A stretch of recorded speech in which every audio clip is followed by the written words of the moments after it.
প্রিয় দ্বাদশ শ্রেণীর শিক্ষার্থীবৃন্দরা, নতুন আরেকটি ভিডিওতে তোমাদের সকলকে জানাই স্বাগতম। আজকের ক্লাসে থাকছে প্রাপ্য সময় হিসাব রক্ষণ প্রথম অধ্যায় থেকে তোমাদের বিএমটি বোর্ড 2021 সালে বোর্ড প্রশ্নটি সমাধান করব। তোমরা এখানে ডাকটি লক্ষ্য করো, দেখো এই ডাকটি কিন্তু 3 স্টার দেওয়া, তার মানে এই অঙ্কটা তোমাদের জন্য খুবই গুরুত্বপূর্ণ। এখানে দেখো কি বলছে, যমুনা ট্রেডার্সে 2020 সালে 1 জানুয়ারি তারিখে অনাদি পাওনা সঞ্চিতি ক্রেডিট জের। অনাদি পাওনা সঞ্চিতি সবসময় এটা ক্রেডিট জেরই থাকবে। ক্রেডিট জেরতে 3750 টাকা ছিল। ওই বছর অনাদি পাওনা 1250 টাকা ধার্য করার পর 31 ডিসেম্বর 2020 সালে প্রাপ্য হিসাবে পরিমাণ ছিল 51250 টাকা। তারপর আমাদের বলছে কি, প্রাপ্য হিসাবে 10% অনাদি পাওনা সঞ্চিতি তৈরি করতে হবে। এখানে দেখো সাল কিন্তু একটা, এখানেও 2020, এখানেও 2020, সাল যেহেতু একটা, তাহলে আমাদের জাবেদা হবে দেখো 1 তারিখ, এই যে 1 তারিখে যে অনাদি পাওনা সঞ্চিতি ক্রেডিট জের আছে, এটার কখনো জাবেদা হয় না। তারপরে দেখো ওই বছর অনাদি পাওনা এত টাকা ধার্য করা হলো 31 ডিসেম্বর 2020 সালে প্রাপ্য হিসাবে পরিমাণ ছিল। এই যে ওই বছর বলতে, এই যে এটা ওই বছর বললে তোমরা মনে রাখবে এটা হচ্ছে 31 ডিসেম্বর তারিখে টাকাটা, এটা জাবেদা হবে। তারপর আরেকটা জাবেদা হবে 5 জন্য। তারপর আরেকটা জাবেদা হিসাব বন্ধ করার জন্য। দেখো আমাদের করণীয় বলছে অনাদি জাবেদা দাখিল, অনাদি পাওনা হিসাব এবং অনাদি পাওনা সঞ্চিত হিসাব প্রস্তুত করার জন্য। তাহলে চলো আমরা অঙ্কটা শুরু করি। তোমরা দেখো এখানে আমাদের জাবেদা করতে হবে তারিখ হিসাবে নাম, কোতেন, পৃষ্ঠা, ডেবিট টাকা, ক্রেডিট টাকা। এখন দেখো তোমাদের বোঝানোর সুবিধার্থে এখানে আমি একটু তুলে রেখেছি। দেখো 2022 সালে 1 জানুয়ারি, যে 1 জানুয়ারি তারিখে অনাদি পাওনা সঞ্চিতি ক্রেডিট যে 3750 টাকা, এটার কখনো জাবেদা হয় না, এটা তোমরা মনে রাখবা। তারপর ওই বছর অনাদি পাওনা হয়েছে এত টাকা, এটা জাবেদাটা হবে, অনাদি পাওনা সঞ্চিত হিসাব ডেবিট, প্রাপ্য হিসাব ক্রেডিট। তাহলে চলো আমরা এটা জাবেদাটা করে নেই। প্রথমে আমরা সালটা লিখে নেব 2020 সাল, এই যে এখানে লিখে নেব 2020 ডিসেম্বর 31। জাবেদা করার সময় সবসময় ডিসেম্বর 31 লিখতে হবে। এখানে জাবেদা হবে অনাদি পাওনা সঞ্চিত হিসাব ডেবিট, প্রাপ্য হিসাব ক্রেডিট।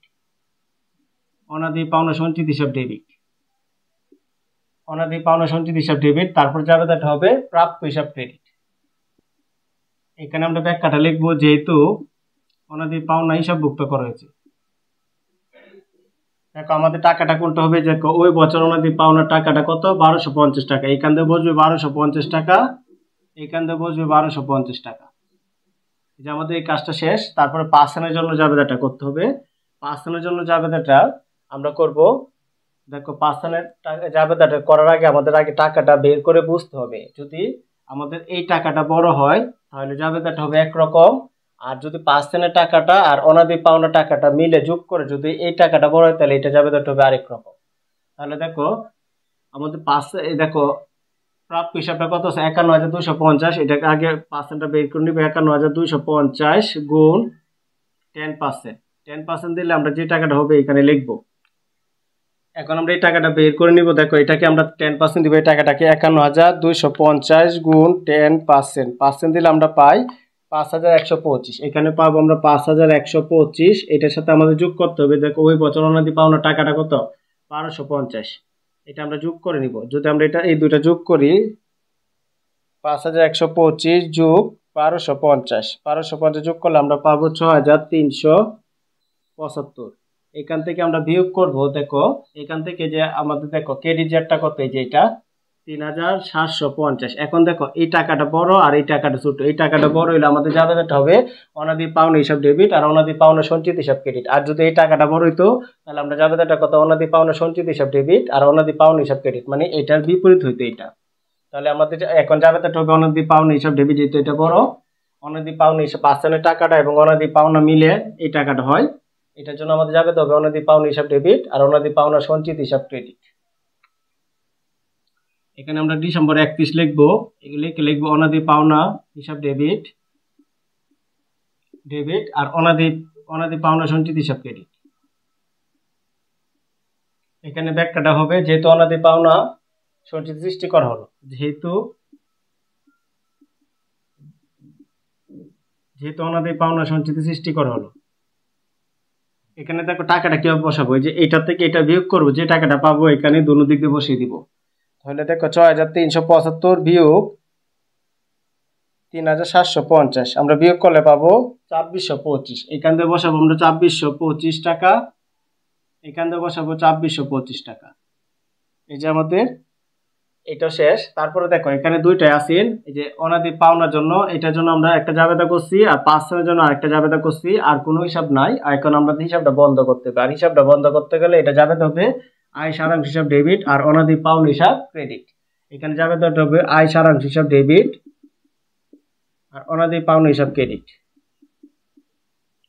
এখানে লিখতে হবে যেহেতু অনাদি পাওনা খরচ বন্ধ করা হয়েছে, যেহেতু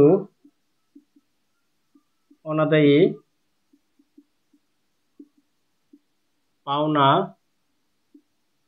খরচ বন্ধ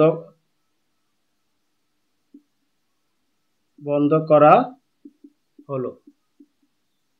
এখানে টাকাটা হবে, দেখো এখানে যে টাকাটা লিখছে এটাই হবে 2425, ডেবিট দিক দিয়ে ক্রেডিট দিক দিয়ে হবে 2425। এখন আমরা এখানে দুইটা মুট করে যোগ করে ক্লোজ করে দিব। এখন এটা আমরা যোগ করে নিই। দেখো প্রথম হচ্ছে 1250 যোগ তারপর 2425 যোগ তারপর হচ্ছে আবার 2425, আমরা যোগ করলে পাবো 6500। এখানে লিখবো 6500, ক্লোজ করে দিব। এখানে লিখবো 6500, কারণ দুইটা সমানই হবে। এই যে এটা আমাদের জাবেদার আনসার। আমাদের বলছে জাবেদা দাখিলা করার জন্য, তারপরে বলছে অনাদি পাওনা হিসাব এবং অনাদি পাওনা সঞ্চিত হিসাব করার জন্য। আমরা এটা মুছে অনাদি পাওনা হিসাবটা প্রস্তুত করলে আমরা এখান থেকে করতে পারবো। তাহলে চলো এটা মুছে অনাদি পাওনা হিসাবটা কোতিয়ানটা করে নেই। প্রিয় শিক্ষার্থীবৃন্দরা, এখন অনাদি পাওনা হিসাবটা প্রস্তুত করে নিব, তারপর অনাদি পাওনা সঞ্চিতিটা প্রস্তুত করে নিব। এখানে দেখো অনাদি পাওনা হিসাবটা প্রস্তুত করতে গেলে আমার এই যে এই ডাকের উপর থেকে যে জাবেদাটা করেছি তার উপরে আমরা অনাদি পাওনা হিসাবটা প্রস্তুত করতে পারবো। দেখো অনাদি পাওনার কোতিয়ানে গঠন হবে তারিখ বিবরণ জাবেদা পৃষ্ঠা ডেবিট টাকা ক্রেডিট টাকা পরে ব্যালেন্স ডেবিট ক্রেডিট। এখানে যে আমরা জাবেদাটা করে নিয়েছি এটা থেকে আমরা অনাদি পাওনা হিসাবটা প্রস্তুত করে নিব। এখানে দেখো অনাদি পাওনা হিসাবটা প্রস্তুত করতে গেলে দেখো আমরা এখানে কি লিখছি অনাদি পাওনা হিসাব। যদি আমরা অনাদি পাওনা হিসাবটা প্রস্তুত করতে যাই তাহলে মনে রাখতে হবে, দেখতে হবে এই জাবেদার মধ্যে কোথায় অনাদি পাওনা আছে তার বিপরীত নামটা লিখবো। এই যে দেখো এখানে দেখবো অনাদি পাওনা হিসাব আছে কিনা, এখানে আছে অনাদি পাওনা সঞ্চিত হিসাব, অনাদি পাওনা নাই। এখানে দেখো যে অনাদি পাওনা হিসাব আছে, আমরা বিপরীত নামটা লিখবো, অনাদি পাওনা সঞ্চিত হিসাব লিখবো। আমরা প্রথম সালটা লিখবো 2020, লিখবো ডিসেম্বর 31, লিখে আমরা লিখবো অনাদি পাওনা সঞ্চিত হিসাব। এখানে লিখবো অনাদি পাওনা সঞ্চিত হিসাব। এই যে আমরা অনাদি পাওনা সঞ্চিত হিসাব লিখছি, আমরা যেহেতু অনাদি পাওনা হিসাব করতেছি আমরা দেখবো অনাদি পাওনাটা কোথায় আছে। এই যে দেখো অনাদি পাওনাটা ডেবিট দিকে আছে, তাহলে টাকাটা ডেবিট করে বসবে। এই 2425 ডেবিট করে বসালাম। তারপরে আমরা দেখো এখানে আর কোনো ব্যালেন্স নেই এই টাকাটা ছাড়া, তাহলে এটা সরাসরি ডেবিট করে যেতে বসে, ডেবিট ব্যালেন্স থেকে বসবে 2425। তারপর দেখো এটা আমরা করে নিলাম। এখানে দেখবে যে অনাদি পাওনা হিসাব আছে, আমরা লিখবো কি তার বিপরীত নামটা আয় সারাংশ, ডিসেম্বর 31 দিব, ডিসেম্বর 31। এখানে লিখবো আয় সারাংশ।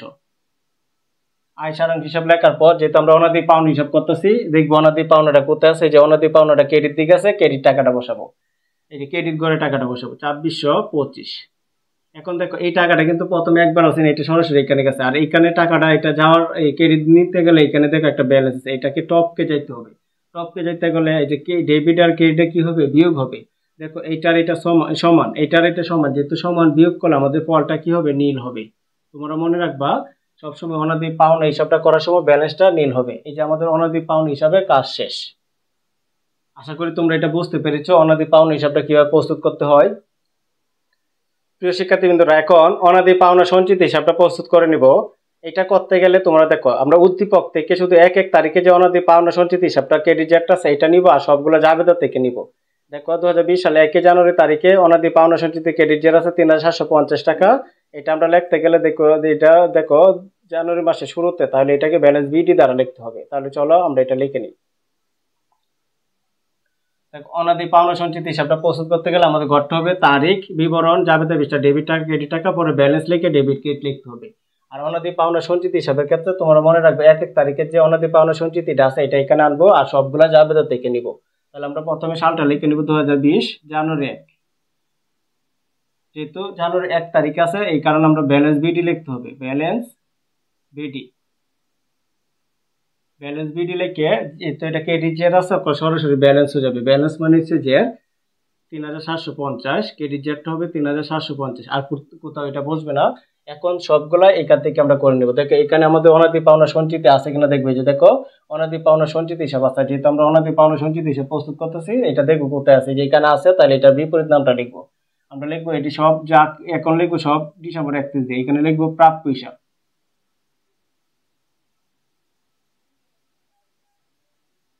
প্রাপ্য হিসাব লিখে আমরা দেখবো, দেখো অনাদি পাওনা সঞ্চিতের ডেবিট দিকে আছে, আমরা ডেবিট দিকে টাকাটা বসাবো, এই যে 1250। এখন দেখো আমাদের ক্রেডিট দিকে ব্যালেন্স দেয়, ক্রেডিট থেকে আমরা ক্রেডিট থেকে সবসময় ডেবিটটা কি হবে, বিয়োগ হবে যদি আমরা বসাতে চাই ব্যালেন্সে। তাহলে দেখো ক্রেডিট দিকে আছে 1250, ডেবিট দিকে আছে 1250। দেখো ডেবিট দিক দিয়ে আছে 1250 আর ক্রেডিট দিক দিয়ে আছে 3750। এটা বেশি, তাহলে এটা থেকে এটা বাদ দিয়ে আমরা যে ফলটা পাবো, যেহেতু ক্রেডিট দিকে বেশি, ব্যালেন্সটা ক্রেডিট দিকে বসবে। যদি ডেবিট দিকে বেশি হতো তাহলে ব্যালেন্সটা ডেবিট দিকে বসতো। দেখো এটার থেকে যদি আমরা এটা বাদ দিই, তাহলে আমাদের টাকাটা হবে 2500, ক্রেডিট দিক থেকে 2500 বসবে। তারপর দেখো আমাদের দেখতে হবে আবার কোথায় অনাদি পাওনা সঞ্চিত আছে, যে এটা আমরা করে নিলাম। এখানে এই যে দেখো অনাদি পাওনা সঞ্চিত হিসাব আছে, আমরা বিপরীত আমরা লিখবো অনাদি পাওনা হিসাব লিখবো ডিসেম্বর 31 দিয়ে। এখানে লিখবো অনাদি পাওনা হিসাব।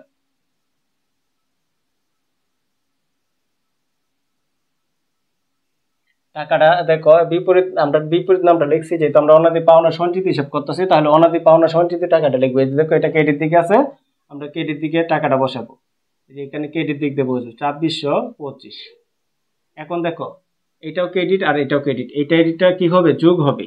আমরা যদি এটা যোগ করি তাহলে আমাদের ফলটা হবে, এটা আর এটা যোগ করলে আমাদের ফলটা হবে 5125। যেহেতু এটাও ক্রেডিট আর এটাও ক্রেডিট, এই দুটো যোগ করে গিয়ে ক্রেডিট দিকে বসবে। এটাই আমাদের আনসার। এই যে এখানে টান দিবে আর এটা মুছে দিবে। আর তোমরা তোমরা সবসময় মনে রাখবে, এটা কিভাবে বুঝবে তোমাদের অনাদি পাওনা সঞ্চিতি অঙ্কটা হয়েছে কিনা। তোমরা মনে রাখবা, আমরা পাঠ্যবইয়ের মধ্যে যে প্রাপ্য হিসাবের উপর যে 10% দিচ্ছি, 10% কিন্তু আমরা এই টাকাটা পাইছিলাম 5125 টাকা। যদি 5% টাকার সাথে অবিকল মিলে, তাহলে মনে রাখবা তোমাদের অঙ্কটা ঠিক আছে।